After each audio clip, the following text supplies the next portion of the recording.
Don't talk to me, ये line आज पूरे दिन चर्चा में रही। दरअसल कांग्रेस अध्यक्ष सोनिया गांधी और केंद्रीय मंत्री स्मृति ईरानी के बीच आज लोकसभा में खूब बहसबाजी हुई। दोनों के बीच जुबानी जंग के पहले स्मृति ईरानी ने सोनिया गांधी से कुछ कहा, जिसके जवाब में सोनिया गांधी ने उन्हें डोंट टॉक टू मी कहकर चुप कराने की कोशिश की और इसके बाद दोनों के बीच करीब 2-3 मिनट तक तीखी बहस हुई। इस विवाद की वजह है कांग्रेस नेता अधीर रंजन चौधरी का राष्ट्रपति द्रौपदी मुर्मू पर दिया गया वो बयान जिसे बीजेपी महिलाओं का अपमान बता रही है।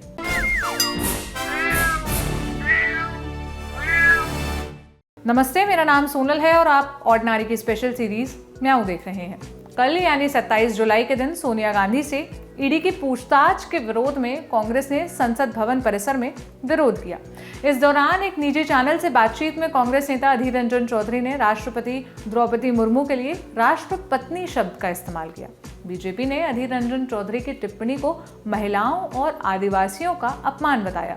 बीजेपी का हमला तेज होने के बाद अधीर रंजन चौधरी ने अपनी सफाई में क्या कहा, आप पहले वो सुनिए। और राष्ट्रपति बोलने का तुरंत बाद मुंह से निकल गया राष्ट्रपत्नी जी के साथ मिलना चाहते हैं।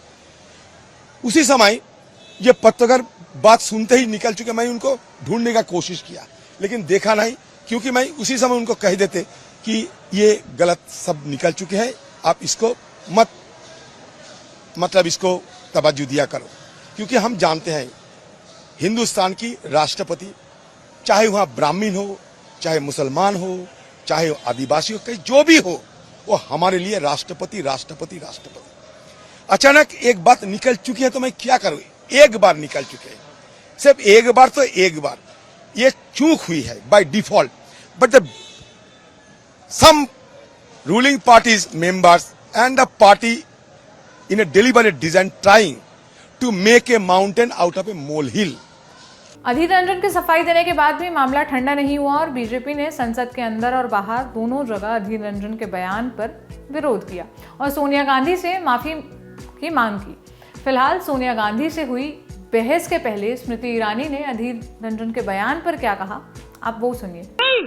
अधीर रंजन चौधरी ने द्रौपदी मुर्मू जी का अपमान वापस नहीं लिया। आदिवासी विरोधी कांग्रेस, महिला विरोधी कांग्रेस, गरीब विरोधी कांग्रेस अब supreme commander of arm forces का भी अपमान करती है। मैं आज इस सदन में कांग्रेस की मुख्य विराजमान है, उनसे पूछना चाहती हूँ, You sanctioned the humiliation of Draupadi Murmu. You sanctioned the humiliation of the tribal legacy of this country. Sonia ji sanctioned the humiliation of a woman in the highest constitutional post. Sonia ji sanctioned the humiliation of a poor woman who was sent to the highest office in this country. You sanctioned the insult of every Indian citizen। माफी मांगो इस देश से, माफी मांगो सोनिया गांधी आदिवासियों से, माफी मांगो औरतों से।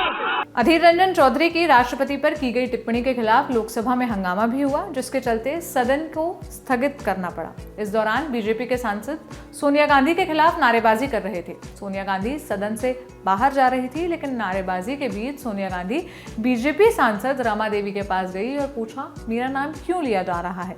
इस बीच स्मृति ईरानी ने वहां जाकर कहा, मे आई हेल्प यू, मैंने आपका नाम लिया था। इस पर सोनिया गांधी ने स्मृति ईरानी से डोंट टॉक टू मी बोल दिया।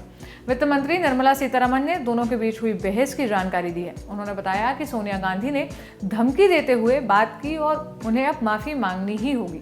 अब बीजेपी सोनिया गांधी पर धमकाने का आरोप लगा रही है और दूसरी तरफ कांग्रेस स्मृति ईरानी पर अपमानजनक व्यवहार करने का आरोप लगा रही है। अधीर रंजन चौधरी अपनी सफाई में चाहे कुछ भी कहें, लेकिन ये सारा विवाद उनकी विवादित टिप्पणी की वजह से हुआ। अधीर रंजन ने राष्ट्रपति को राष्ट्रपत्नी कहकर संबोधित किया।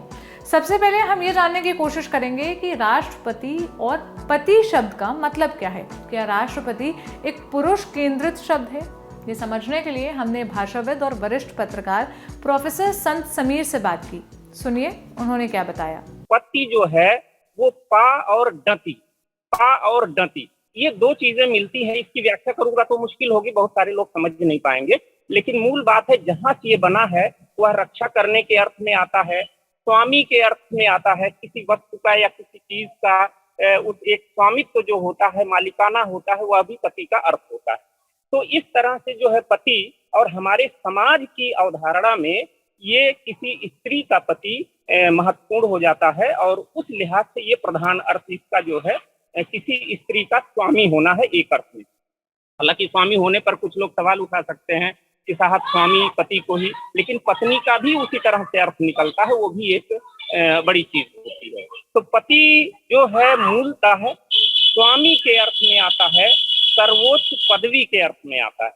और जब ये राष्ट्र से जुड़ जाता है, जब हम राष्ट्रपति कहते हैं, तो संवैधानिक रूप से हम इसको एक सर्वोच्च पद मानते हैं, जिसको आप प्रेसिडेंट कहते हैं। ब्रिटेन से एक तरह से भारत में भी ये परंपरा आई, तो हमने हिंदी में इसको संस्कृत से लेकर राष्ट्रपति कहा।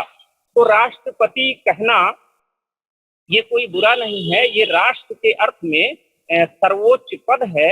और राष्ट्र के अर्थ में हम जब कहते हैं तो हम जानते हैं कि प्रधानमंत्री से भी ऊंचा यह पद है। तो इस नाते राष्ट्र का पति कहना, दरअसल ये पति पत्नी वाला मामला नहीं है। पति का जो व्यापक अर्थ है वहां से जब आप लेंगे तो पति उस पत्नी से अलग हो जाएगा और राष्ट्र के साथ जुड़कर एक सही अर्थ देता है। हिंदी भाषा के कई शब्द ऐसे हैं जो पुरुष केंद्रित हैं, जैसे सेनापति, अधिपति, जबकि ये जरूरी नहीं कि इन पदों पर बैठने वाला व्यक्ति पुरुष ही हो। हमने ऐसे शब्दों की क्रोनोलॉजी जानने की कोशिश की, सुनिए उसके जवाब में प्रोफेसर संत ने क्या बताया। व्यवस्था समाज की, राष्ट्र की आम तौर पर ज्यादा ये देखने में आएगा कि ये पुल्लिंग की तरफ जाता है, कि व्यवस्था संभालने वाला काम जो है चाहे स्त्री हो तब भी उसका प्रतीक जो बनता है वो पुल्लिंग बनता है।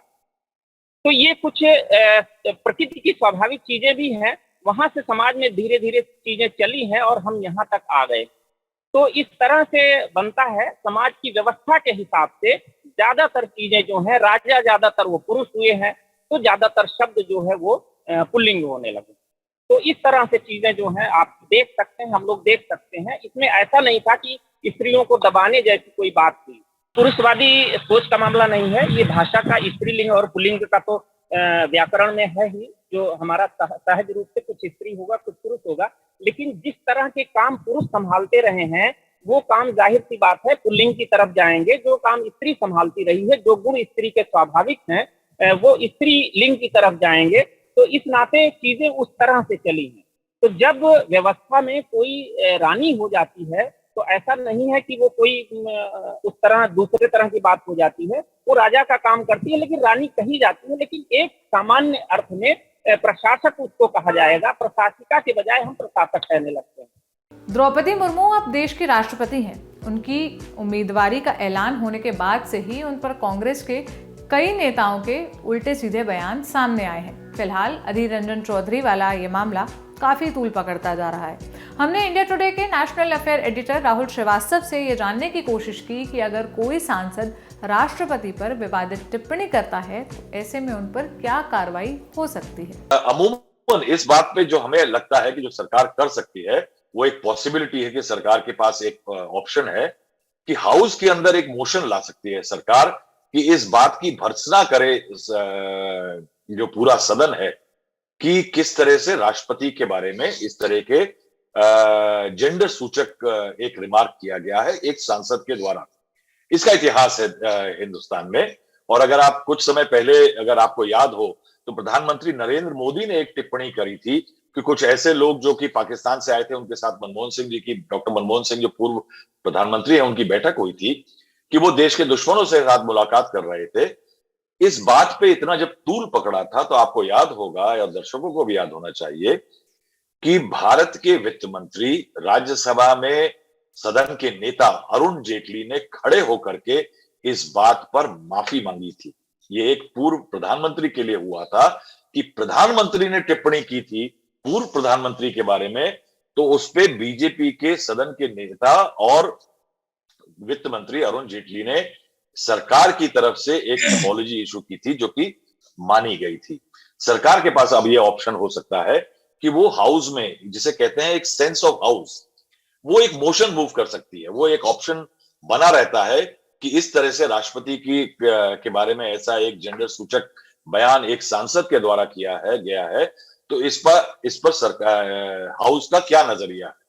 उसमें एक परेशानी कांग्रेस के लिए बन सकती है और अधीर रंजन चौधरी जी के लिए कि हालांकि उनके खिलाफ कोई कानूनी कार्रवाई संसद के अंदर नहीं कर सकते, लेकिन इस मामले पे अधीर रंजन चौधरी जी को अपनी पार्टी में ही समर्थन मिलना मुश्किल हो जाएगा। यानी चाहे जितना डिफेंड करें, लेकिन अगर एक मोशन सरकार मूव कर देती है कि आप क्या हाउस इस बात से सहमत है या सरकार हाउस इस बारे में आलोचना करता है, तो कहीं ना कहीं एक सेंस ऑफ द हाउस सरकार ले सकती है और ले करके कहीं ना कहीं एक अधीर रंजन चौधरी की जो प्रतिष्ठा है उसके लिए अच्छी चीज नहीं होगी। कि वो हालांकि बयान दे रहे हैं कि वो स्लिप ऑफ टंग था, लेकिन साहब स्लिप ऑफ टंग जो है वो इतना आसान नहीं होता। ये राजनेता है, इनका स्लिप ऑफ टंग भी कहीं ना कहीं मायने जरूर रखता है। द्रौपदी मुर्मू देश की दूसरी महिला राष्ट्रपति हैं। इससे पहले जब प्रतिभा पाटिल राष्ट्रपति बनी थी तब भी ये बहस सामने आई थी।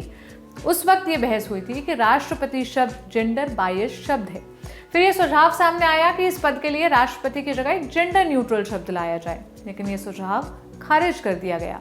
इस तर्क का हवाला देते हुए कि जब कॉन्स्टिट्यूएंट असेंबली में इस मुद्दे पर बहस हुई थी तब देश के पहले प्रधानमंत्री जवाहरलाल नेहरू ने जेंडर न्यूट्रल शब्दों के सुझाव को खारिज कर दिया था। ये तो हुई राष्ट्रपति शब्द की बात, लेकिन बवाल मचा है राष्ट्रपत्नी शब्द पर। किसी भी महिला के लिए इररिलेवेंट कॉन्टेक्स्ट में पत्नी शब्द का इस्तेमाल करना आपत्तिजनक और अशोभनीय है, उस महिला की गरिमा का अपमान है और ऐसे शब्दों का इस्तेमाल असंसदीय है। अधीर रंजन भले कहें कि उनकी जुबान फिसल गई, लेकिन जिस सदन में वो बैठते हैं, जितने लोगों का वो प्रतिनिधित्व करते हैं, उन्हें अपनी भाषा को बरतने की सख्त ज़रूरत है। आप इस मुद्दे पर क्या सोचते हैं, हमें कमेंट बॉक्स में बताइएगा। कल फिर मुलाकात होगी एक नए टॉपिक के साथ। अपना ख्याल रखिए। शुक्रिया।